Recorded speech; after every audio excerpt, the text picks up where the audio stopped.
Hello, मैं हूं सुनील सिंह ठाकुर और हम पढ़ने जा रहे हैं आज किसी चालक के प्रतिरोध को प्रभावित करने वाले कारक। तो चलिए शुरू करते हैं। और आज हम देखते हैं, जैसे अभी हमने अनुगमन वेग के आधार पर ओम के नियम का निगमन किया था, तो वहां पर निकल के आया था आर जो होता है, आर का जो मान होता है वो 2ml NE² A टाउ के बराबर होता है। तो यहां से एक बात समझ में आती है कि जो R होता है वो L और A के सब R जो होता है L के समानुपाती होता है और R जो होता है वो A के व्युत्क्रमानुपाती होता है। तो यहां से हम देखते हैं कि किसी चालक के प्रतिरोध को प्रभावित करने वाले कारक कौन कौन से हैं। तो पहला कारक हम लिख लेते हैं। पहला कारक जो है प्रभावित करता है, क्योंकि M, N, E और टाउ जो होता है ये जो होते हैं फिक्स वैल्यू होती है। तो यहाँ पर जो प्रभावित चेंज हो सकता है वो चालक की लंबाई हो सकती है, उसका क्षेत्रफल हो सकता है। तो यहाँ पर प्रभावित करने वाले कारक में सबसे पहले हम लिख लेते हैं लंबाई। लंबाई से कैसे प्रभावित होता है, तो हम यहाँ से देखते हैं कि जो R होता है, जो प्रतिरोध होता है, R जो होता है वो L के समानुपाती होता है। यानी किसी चालक तार की यदि लंबाई बढ़ा देते हैं तो उसका प्रतिरोध भी बढ़ेगा। यानी चालक तार की लंबाई बढ़ाने पर उसका प्रतिरोध भी बढ़ेगा। यानी प्रतिरोध को प्रभावित करने वाला कारक जो होगा वो चालक की लंबाई होगी। दूसरी बात करते हैं, प्रतिरोध को प्रभावित करने वाला जो इस फार्मूले के हिसाब से हम देखें तो R जो होता है वो A के व्युत्क्रमानुपाती होता है। तो हम लिख सकते हैं कि A मतलब क्षेत्रफल। तो ये निर्भर करता है क्षेत्रफल पर। क्षेत्रफल पर कैसे निर्भर करता है कि जो प्रतिरोध होता है वो क्षेत्रफल के व्युत्क्रमानुपाती होता है। अर्थात किसी चालक तार का क्षेत्रफल उसके प्रतिरोध के व्युत्क्रमानुपाती होता है। यानी क्षेत्रफल का मान बढ़ेगा तो प्रतिरोध का मान कम होगा। इसका मतलब हुआ कि चालक तार का क्षेत्रफल बढ़ाने पर उसका प्रतिरोध कम होगा। यहां से देखते हैं कि हम यदि क्षेत्रफल बढ़ा देते हैं तो प्रतिरोध कम होगा। यदि कोई वायर यदि मोटा वायर होगा तो उस मोटे वायर का जो प्रतिरोध होगा वो कम होगा। इसी प्रकार किसी चालक का जो प्रतिरोध निर्भर करता है वो चालक के यानी तापमान पर निर्भर करता है। तापमान पर ऐसे निर्भर करता है कि यदि किसी चालक का तापमान बढ़ा दिया जाए तो वह उसका प्रतिरोध भी बढ़ेगा। यानी जो चालक होता है, चालक का प्रतिरोधकता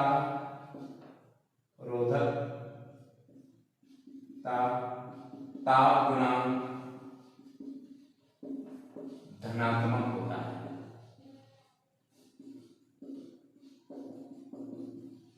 अर्थात यदि किसी चालक का ताप बढ़ेगा तो उसकी प्रतिरोधकता भी बढ़ेगी। ये केवल चालक के लिए। अर्धचालक के लिए जैसे जैसे हम ताप बढ़ाते जाते हैं तो उसकी चालकता बढ़ती जाती है, परंतु जो चालक होता है उसके अंदर जैसे जैसे हम ताप बढ़ाते जाते हैं तो उसकी प्रतिरोधकता बढ़ती जाती है। तो यहाँ पर हमने देखा कि जो चालक का जो प्रतिरोध है वो 3 कारकों पर निर्भर करता है, और वो कारक है लंबाई। यदि चालक तार की लंबाई बढ़ेगी तो प्रतिरोध बढ़ेगा, यदि क्षेत्रफल बढ़ेगा तो प्रतिरोध का मान कम होगा, और चालक तार का तापमान बढ़ाने पर उसका जो प्रतिरोध भी बढ़ेगा। यानी हम कह सकते हैं कि प्रतिरोधक का ताप गुणांक धनात्मक होगा।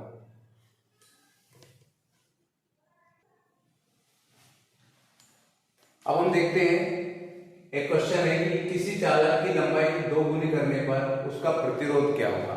तो हम यहाँ पे देखते हैं कि माना चालक की लंबाई L1 है तथा चालक का क्षेत्रफल A1। यानी प्रारंभिक जो लंबाई है वो L1 है और जो क्षेत्रफल है वो A1 है। तो यहां से हम देखते हैं कि लंबाई L1 है, यदि प्रश्न के अनुसार हम बात करें किसी चालक की लंबाई को 2 गुनी कर दी जाए, मतलब शर्त के अनुसार हम देखते हैं, शर्त के अनुसार देखते हैं कि चालक की लंबाई 2 गुनी कर दी। 2 गुनी करने पर मान लेते हैं कि लंबाई करने पर लंबाई L2 हो जाती है, L2 तथा क्षेत्रफल A2 हो जाता है। क्योंकि जैसे लंबाई बढ़ेगी तो क्षेत्रफल में यानी जो अनुप्रस्थ काट का क्षेत्रफल होगा वो कम होगा। तो हम देखते हैं पहले इस कंडीशन से प्रारंभिक में देखते हैं, प्रारंभिक अवस्था में यदि हम देखेंगे या प्रारंभ में देखेंगे तो जो प्रतिरोध होगा, प्रतिरोध को मान लेते हैं प्रारंभिक प्रतिरोध को R1। तो जो R1 होता है, R1 बराबर होगा रो L1 बटे A1। ये R का फार्मूला है, R बराबर होगा रो L1 बटे A1। रो यहाँ पे होगा विशिष्ट प्रतिरोध। अब हम इसके हिसाब से क्या करते हैं कि जो प्रतिरोध है, प्रतिरोध में क्या चेंज होगा, जब लंबाई हम 2 गुनी कर देंगे तो प्रतिरोध भी चेंज होगा। तो प्रतिरोध हो जाएगा हमारा R1 की जगह पे R2 प्रतिरोध हो जाएगा और फार्मूला वही होगा, रो जो होता है कांस्टेंट होता है, और लंबाई L1 की जगह पे हो जाएगी L2 और क्षेत्रफल भी चेंज हो जाएगा, क्षेत्रफल हो जाएगा A2। अब हम देखते हैं कि इसके अनुसार रो L2, अब जो लंबाई को दुगनी कर देते हैं तो L2 यानी पहले लंबाई थी L1, अब हमने दुगना कर दिया तो ये जो लंबाई हो जाएगी वो हो जाएगी 2L1। अब लंबाई यदि हम दुगनी करते हैं, यदि किसी तार को आपने लंबा कर दिया, इस तार को यदि आपने लंबा कर दिया तो फिर ये तार जो है पतला हो जाएगा। कितना पतला हो जाएगा, ये आधा पतला हो जाएगा। तो ये हो जाएगा आपका A2 की जगह पे हो जाएगा A1 बटे 2, मतलब प्रारंभ में जो क्षेत्रफल था उसका आधा हो जाएगा। ऐसे ही यदि किसी चालक तार की आप लंबाई को द्विगुनी कर देते हो तो उसका जो क्षेत्रफल है वो पहले के क्षेत्रफल का तीसरा हिस्सा यानी 1/3 भाग रह जाता है।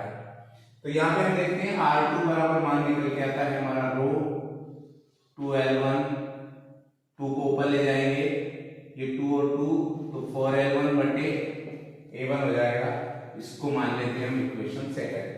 अब समीकरण 1 में समीकरण 2 से भाग दे दीजिए।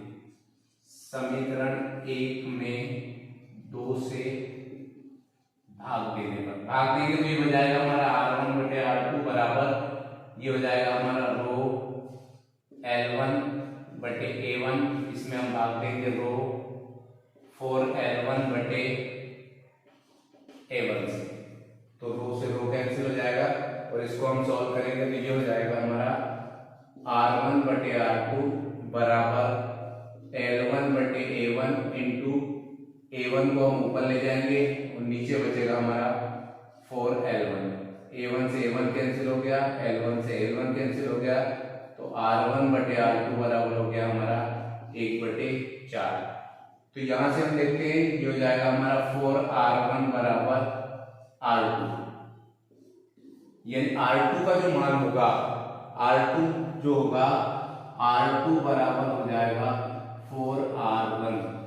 मतलब यदि आप लंबाई को दुगना कर देते हो तो जो दूसरे वाले जो तार है, मतलब लंबाई को दुगना करने पर जो दूसरा जो प्रतिरोध है वो पहले प्रतिरोध का 4 गुना हो जाएगा। यानी यह पहले प्रतिरोध R1 था और अब प्रतिरोध कितना हो जाएगा, 4 गुना अधिक हो जाएगा। तो यहां से यदि किसी चालक तार की लंबाई को दुगना करेंगे तो उसका प्रतिरोध 4 गुना हो जाएगा।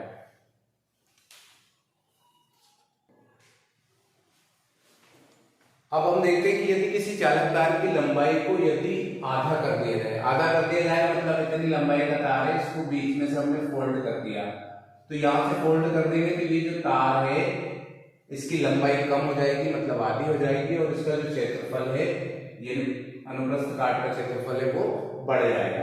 तो यहां से हम देखते हैं, मान लेते हैं कि प्रारंभ में लंबाई L1 तथा क्षेत्रफल A1। अब शर्त के अनुसार यदि चालकता की लंबाई को आधा कर दिया जाए, तो पहले हम जब लंबाई L1 और A1 क्षेत्रफल था तो प्रतिरोध जो होगा वो R1 बराबर होगा वो L1 बटे A1। यदि शर्त के अनुसार हम कहते हैं कि यदि चालकता की लंबाई को आधा कर दिया जाए तो लंबाई L2 हो जाती है, और L2 किसके बराबर होगी, जो पहले जो लंबाई थी उसकी आधी होगी, मतलब L1 बटे 2। परंतु जो क्षेत्रफल होगा A2, यदि लंबाई को आप आधी कर देते हो तो क्षेत्रफल जो है, यदि आपने उसको मोड़ के, तार ऐसा था इसको मोड़ के आपने डबल कर दिया तो इसकी जो लंबाई है वो आधी हो जाएगी, परंतु वायर मोटा हो जाएगा, यानी इसका क्षेत्रफल बढ़ जाएगा। तो A2 बराबर हो जाएगा हमारा A1 इंटू 2, मतलब A2 जो होगा वो A1 का दुगुना हो जाएगा। तो यहां से यदि हम प्रतिरोध की बात करें तो R2 बराबर हो जाएगा हमारा रो L2 बटे A2। तो R2 बराबर रो L2 का मान हो गया हमारा L1 बटे 2, और A2 का मान हो गया हमारा 2A1। तो यहां से R2 बराबर निकल के आया रो L1 बटे 4A1। यहां से ये हो गई हमारी समीकरण 2। समीकरण 1 और 2 से हम बात करें, समीकरण 1 व 2 से बात करें तो R1 बटे R2 बराबर ये हो जाएगा हमारा रो L1 बटे A1, और ये हो जाएगा रो L1 बटे 4A1। रो से रो कैंसिल हो जाएगा, और ये हो जाएगा R1 बटे R2 बराबर L1 बटे A1 इंटू 4A1 बटे L1। L1 से L1 कैंसिल हो जाएगा, और A1 से A1 कैंसिल हो जाएगा। तो यहाँ पे जो वैल्यू बचेगी हमारी R1 बटे R2 बराबर 4 बटे 1। तो यहाँ से निकालेंगे R1 बराबर 4R2। यदि हम R2 की बात करेंगे तो R2 का जो मान होगा वो होगा R1 बटे 4, मतलब जो पहले का जो प्रतिरोध था उसका चौथा हिस्सा होगा, यानी पहले जो प्रतिरोध था उसका चौथा भाग जो होगा वो बाद का प्रतिरोध होगा। इस प्रकार हम आसानी से निकाल सकते हैं कि किसी चालक तार की लंबाई बढ़ाने पर या उसकी लंबाई को आधा करने पर प्रतिरोध पर क्या प्रभाव पड़ता है। तो ऐसे ही और भी रोचक वीडियो के लिए देखते रहिए हमारा चैनल, और इसे लाइक और सब्सक्राइब कीजिए। धन्यवाद।